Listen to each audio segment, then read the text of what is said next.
नमस्ते बच्चों। हम ककू कविता का अध्ययन कर रहे थे। तो लास्ट टाइम मैंने जो है आप व्हाट्सएप ग्रुप में आपको जो है वर्कशीट दी थी। तो उस वर्कशीट को आज मैंने आपको दी थी। आई होप कि आपने कर ली होगी, सॉल्व कर ली होगी और बिल्कुल सही तरीके से आपने नोटबुक में वो सॉल्व की होगी। तो आज हम उसी का जो आंसर है, जो उसका सोल्यूशन है, वो हम डिस्कस करते हैं। रेलगाड़ी के पहले डिब्बे में अपना नाम लिखकर बाकी डिब्बों में नाम की सीढ़ी बनाओ। मैंने जो है यहाँ पे कुछ नाम लिख दिए, राम, मोहन, नीलम, मीना, नैना। ठीक है, तो आप इस तरीके से जो है डिब्बों में नाम की सीढ़ी जो है बना सकते हो। ठीक है, तो आपने कोई भी नाम लिख देने थे। यदि मैंने तो यहाँ पे लिखे हैं राम, लास्ट वाला जो वर्ण है वो है म, और म से अगला नाम लिख दिया। फिर यहाँ न लिया, न से फिर मैंने लिख दिया ये वाला नाम, फिर म से फिर लिख दिया, फिर ये न से था तो फिर न से मैंने अगला जो है नाम लिखा है। तो आप चाहे ऐसे लिख लो या बाकी वैसे भी लिख सकते हैं जैसे नाम लिखना हो। अब आपने अगला जो प्रश्न था ये बहुत ही सिंपल था। मैं यहाँ पर नाम नहीं लिख पाया बॉक्सेस में। आपने ये जो नाम है ये ऊपर नहीं लिखने हैं, ये नाम यहाँ बॉक्सेस में लिखने हैं। इस बॉक्स में नाम लिखना है, इसमें, इसमें, इसमें और इसमें, इन बॉक्सेस में अपना नाम लिख देने हैं। अब जो ये ऊपर नाम लिखे हैं राम, मोहन, नीलम, मीना, नैना, अब इसमें क्या लिखा है अगला प्रश्न में, ऊपर लिखे नामों को वर्णमाला के हिसाब से क्रम में लगाइए। अब इस क्वेश्चन का मतलब क्या है कि जो हमने ऊपर जो क्वेश्चन दे रखे हैं, नाम जो लिखे हुए हैं, इनको हिंदी वर्णमाला के हिसाब से लिखना है।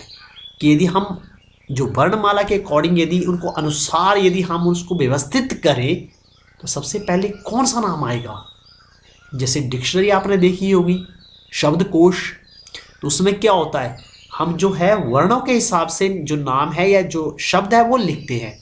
तो यदि हम यहाँ सबसे पहले देखें तो इनमें र, पहला जो नाम है र से, फिर अगला नाम म से, फिर तीसरा नाम न से, फिर चौथा नाम म से और पांचवा नाम न से शुरू हो रहा है। तो सबसे पहला जो वर्ण आता है यदि इन सब में से वो आता है न। अब यदि न वाले भी दो शब्द है, नैना और नीलम, तो फिर हम देखते हैं न से, तो फिर ये अब जाएंगे हम दूसरे वाले वर्ण पर, सेकंड वर्ड, सेकंड जो हमारा वर्ण है उस पर जाएंगे, दूसरे वाले वर्ण पर। यहाँ न है, यहाँ ल है, तो न जो है वो ल से पहले आता है, तो ये हमारा नैना जो है वो पहले आएगा, उसके बाद नीलम आएगा, फिर हम जाएंगे, इसके बाद आता है म वर्ण, न के बाद त थ द त न, प फ ब भ म, फिर आता है म वर्ण जो आएगा, तो म वर्ण से मोहन और मीना है। तो अब यहाँ पे क्या है, न वर्ण जो है, दूसरे वाला वर्ण देख रहे हैं मीना का न, और यहाँ पे ह है, तो दूसरे वाला जो न वर्ण है वो पहले आता है। तो न वर्ण वाला जो नाम था वो था मीना, तो मीना पहले, मोहन बाद में, फिर लास्ट में सिर्फ एक ही नाम बचा है, वो बचा है राम, तो राम सबसे लास्ट में। तो आपको इस तरह से जो वर्ण थे वो आपको व्यवस्थित करने थे। अब क्या है, इस चित्र को पहचानो और इसके बारे में लिखो। ये चित्र जो है कोयल का है और इसके बारे में मैंने लास्ट वीडियो में आपको पूरा जो है लाइनें लिखवाई हुई हैं, तो आपने वहां से देखकर ही इसके बारे में लिख देना है कि ये कोयल का चित्र है। कोयल काले रंग की होती है, इसकी आवाज़ बहुत ही मधुर होती है। कोयल ऊंचे ऊंचे पेड़ों पर रहना पसंद करती है। ये कीड़े मकोड़े मकड़ी आदि को खाती है। और ये भी लिख सकते हो कि कोयल अपना जो है घोंसला नहीं बनाती, या कोयल अपने अंडे दूसरे पक्षियों के घोंसलों में देती है या रखती है। ठीक है, तो आप इस तरीके से लिख सकते हो। अगला था शब्दों के अर्थ लिखो। ठिठोली, ठिठोली का अर्थ होता है मजाक करना या मजाक। भड़कना, भड़कना तो चिढ़ जाना, जब आदमी चिढ़ जाता है तो उसे कहते हैं भड़कना।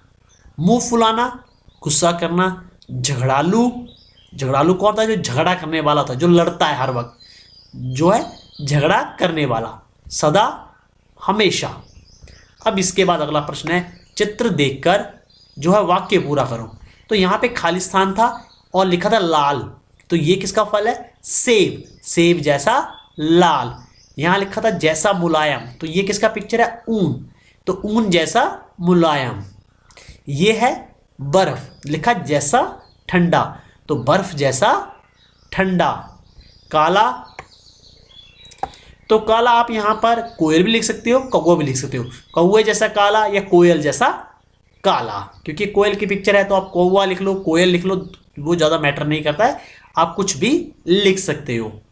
ये है हमारा हंस, तो हंस जैसा सफ़ेद, हंस जैसा सफ़ेद, हंस सफ़ेद रंग का होता है, तो ये हंस जैसा सफ़ेद। अब कड़वा, करेला देखा, ये किसकी चित्र है? ये करेले का, और करेला खाने में कैसे होता है? कड़वा होता है, तो करेले जैसा कड़वा।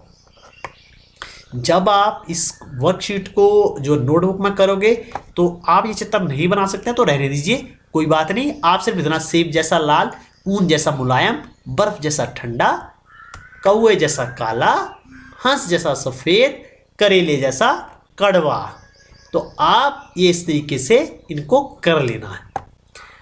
अब जो है हम जो है, तो ये हमारी वर्कशीट हो गई। हमने जो लेसन है कक्कू, जो हमारी कविता है वो हमारी ख़त्म हो चुकी है। इसके सारे प्रश्न हमने डिस्कस कर लिए थे। सिर्फ एक प्रश्न है, जब तुम्हें कोई चिढ़ाता है तब तुम्हें कैसा लगता है? वो आपका अपना अनुभव है, आप कैसे भी लिख सकते हो। ये लिखना चाहो तो लिख लो, नहीं तो हम जब कक्षाएं लगेंगी तो कक्षा में डिस्कस करेंगे। और आई होप सभी बच्चों का यही आंसर आएगा कि जब भी हमें कोई चढ़ाता है तो हमें बुरा लगता है, ये मुझे बुरा लगता है। किसी को अच्छा तो नहीं लगता कि जब कोई किसी को चिढ़ाता है तो किसी को भी अच्छा नहीं लगता है। तो आप क्या लिखोगे कि हमें जरा भी अच्छा नहीं लगता है या हमें बुरा लगता है। तो इसी के साथ ये जो हमारा लेसन है ये जो है हमारा ख़त्म हो गया है। अब आपने इस लेसन के जो भी पूरा ख़त्म कर लेना है। पिछली वीडियो में मैंने जो था ये वाले जो दिया था, इन नामों को वर्णमालों के हिसाब से क्रम में लगाओ। तो ये एक क्वेश्चन तो मैंने कर दिया था, आदित्य, आरोही, नित्या, प्रिया, सोहन, लीला। ये मैंने आपको तभी वीडियो में डिस्कस कर लिया था। अब ये बच गया था सेब, केला, अमरूद, अनार, बेर। तो इसमें सबसे पहले आना था अनार, सबसे पहले आएगा अनार, फिर अमरूद, क्योंकि अ वर्ण से हो रहे हैं, न पहले आता है म बाद में आता है, तो अनार, अमरूद, केला, बेर, सेब। इसके बाद ये है अगले वाले रंगों के नाम थे, लाल, सफ़ेद, काला, नीला, पीला।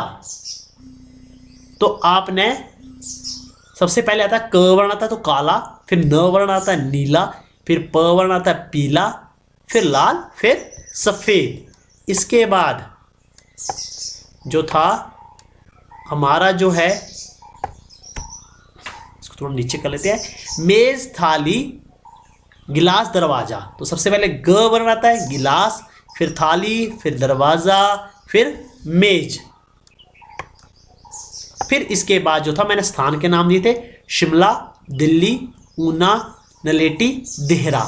तो हम वर्णों के हिसाब से चलेंगे तो सबसे पहले आएगा ऊ, तो ऊना, फिर दिल्ली, फिर नलेटी, फिर देहरा, फिर शिमला। तो इस तरह से इसके उत्तर थे। तो आपने जिन्होंने उत्तर कर लिए हैं बच्चों ने, वो अपने आंसर जो है चेक कर लें, खुद ही देख लें कि आपने सही किया है या गलत किया है। यदि आपका कहीं गलत है तो आपने देखकर इसको सही कर लेना है। नेक्स्ट वीडियो में जो है हम जो है अगला वाला जो पार्ट है उसको हम जो है डिस्कस करेंगे। वो अगला पार्ट का नाम है शेखीबाज मक्खी। तो आपने वो वाला पार्ट पढ़ लेना है, देखना उस पार्ट में क्या क्या है, ठीक है। फिर हम जो है उस पार्ट को नेक्स्ट वीडियो में पढ़ेंगे और उसके कुछ प्रश्न उत्तर भी करेंगे। तब तक बच्चों धन्यवाद।